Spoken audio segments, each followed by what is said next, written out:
आप और हम आज की इस मंगलमय कथा में श्री भागवत के अनेक अनंत चरित्रों में और प्रवेश करेंगे। श्रीमद् भागवत दर्पण की तरह है।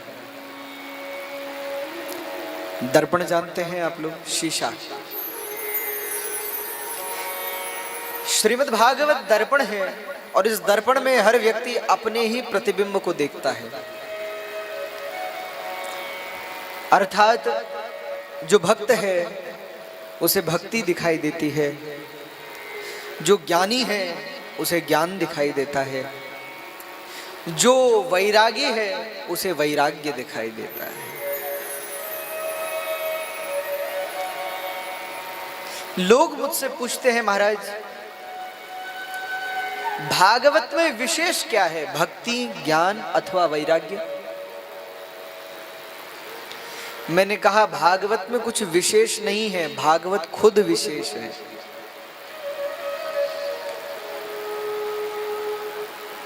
भागवत को जो जिस भाव से देखता है भागवत जी उसे वैसी ही दिखाई देती है।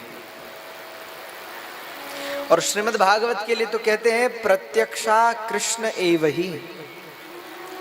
कलयुग में यदि श्री कृष्ण को प्रत्यक्ष देखना है तो भागवत जी को देख लीजिए। सामने जो भागवत जी विराजमान हैं यही कृष्ण का वांगमय रूप। इस कलिकाल में साक्षात श्री कृष्ण को देखना है तो भागवत जी को देखो,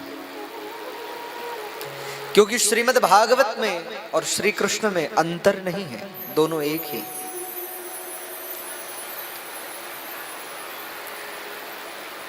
तो जैसे श्री कृष्ण है वैसी ही श्रीमद् भागवत। लेकिन श्री कृष्ण कैसे हैं, कभी विचार किया है आपने? कैसे हैं श्री कृष्ण? एक ही कृष्ण अनेक हैं। भगवान उपनिषदों में कहते हैं एको हम बहुश्यामः, मैं एक होते हुए भी बहुत हूं। कैसे? कृष्ण की एक अलग परिभाषा देती है। कृष्ण एक होते हुए भी सबके लिए अलग है। क्यों? तो मैं प्रायः यह कहता हूं श्री कृष्ण जल की तरह है और जल का एक सहज स्वभाव होता है, उसका कोई आकार नहीं होता। पानी का कोई आकार होता है क्या? अरे बोलो। मैं पूछूं आपसे कि जल कैसा होता है? गोल होता है, वर्गाकार होता है, आयताकार होता है, त्रिकोण में होता है अथवा षटकोण में होता है? कैसा होता है? तो एक सहज उत्तर होगा, जैसा पात्र होगा वैसा जल होगा। पात्र अगर गोल है तो जल भी गोल है। पात्र यदि आयताकार है तो जल भी आयताकार है। अर्थात भक्त का जैसा हृदय होगा वैसे ही श्री कृष्ण। लेकिन श्री राधा को प्रियतम के रूप में दिखाई देते।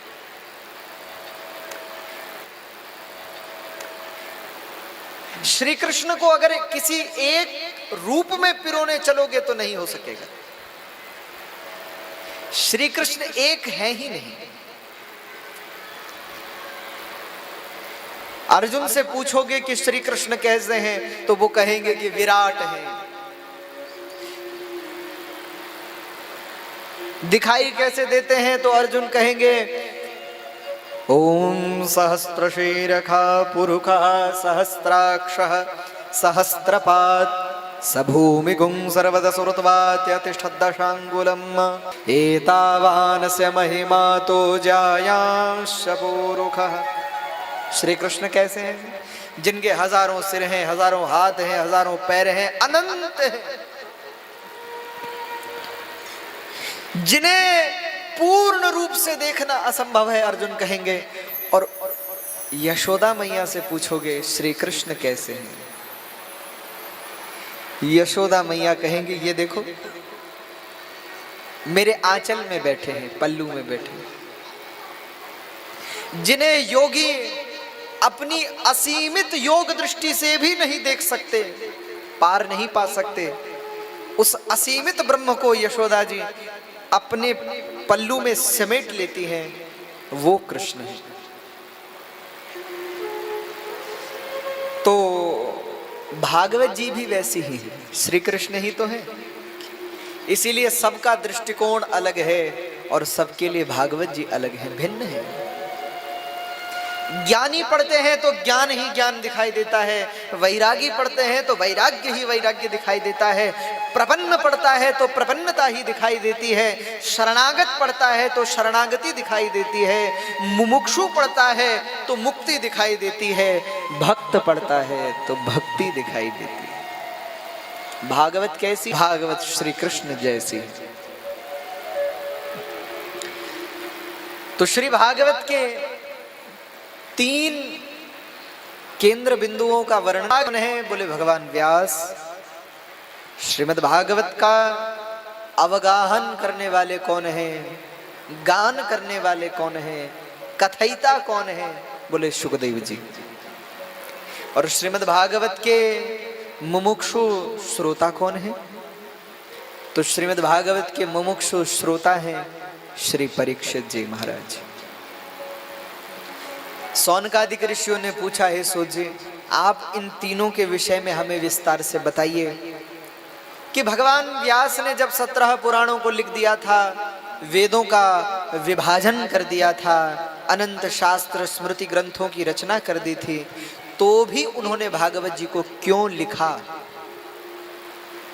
दूसरा, सुखदेव जी को तो कुछ पढ़ना शेष नहीं, सुखदेव जी को कुछ जानना शेष नहीं। सुखदेव जी तो पर ब्रह्म ज्ञानी है, पूर्ण है, उनमें किसी का अभाव नहीं, तो भी उन्होंने भागवत जी का अध्ययन क्यों किया और परीक्षित जी को भागवत क्यों सुनाई? तीसरा, श्रीमद् भागवत के श्रोता श्री परीक्षित जी महाराज हैं और बड़े बड़े राजा पहले राज्य करते हैं, जब बुढ़ापा आ जाता है, जरा व्याप्त होती है, तब वो जंगल में भजन साधन को निकलते हैं। लेकिन परीक्षित जी अल्प अवस्था में ही, युवावस्था में ही भजन के लिए क्यों चल दिए? महाराज इन तीनों कारणों का प्रतिपादन आप करिए, हमारे संशयों का शमन करिए, हमारे